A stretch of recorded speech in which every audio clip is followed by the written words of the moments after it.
I'll show you how to take off a monogram engraving off of something. This is an infant cup from the 40s. If the article is plated, it's not going to work. Let's get started on the process. We'll start by using some 400 grit sandpaper. Wrap the sandpaper on a flat block. Dip the sandpaper in some water. With the flat block, we're going to go in a hatching motion, back and forth like this.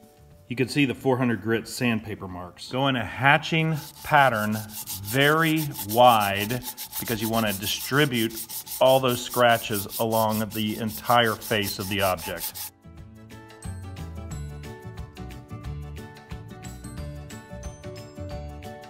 The monogram is still there, but you can see it's getting lighter and lighter, and you want to go over the entire face. You want everything to be flat.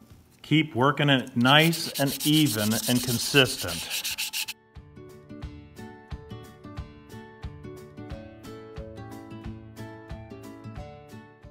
Now you can see we've made a lot of progress. You can still see some of the markings, so we'll just keep going. Just remember to keep everything consistent. Don't just concentrate on the letters. You want the entire surface, because when you polish it up, you want everything to be nice and flat, not just a divot in there. At this point, we almost have it all. There are some very small scratches. When you sand, you don't want to just concentrate on that area. You've got to still do the entire face to keep it flat. In order to keep everything flat, this block is absolutely necessary. If you just use sandpaper, you just divot it. So just keep going over the entire surface evenly. Even though the scratch is here, you've got to go over the entire surface evenly. The engraving is completely gone now. You can see the scratch surface here, but it's flat, and here's the non-scratch surface. If you use something more aggressive than 400 grit sandpaper, it would go faster, but at least at this point, we only have scratches that are 400 grit.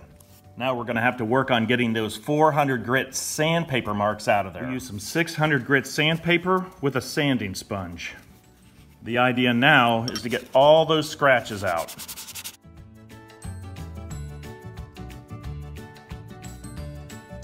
The 400 grit scratches are starting to come out. You can still see some of them right here, so we'll just keep working it.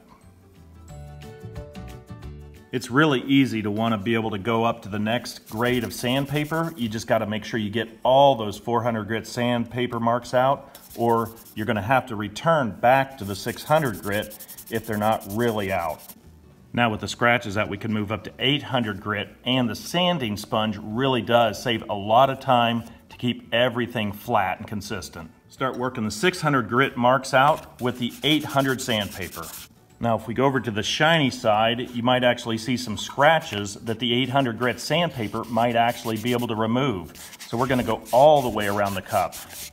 You can see everything is nice and consistent and flat, and we even took some scratches out on the other side. Now we'll go in with some 1200 grit sandpaper. This time I'm not gonna be going in with the foam block. I'm going to be using this to conform to the surface itself. The inscription is completely gone. Everything is nice and flat, and now we just need to polish it out. A cotton wheel like this works really good. You can pick these up at Harbor Freight for about $6. This is an old washing machine motor from years and years ago. Put some polish on there and start pulling off those little scratches. Now you can see the text is gone and it's really shiny.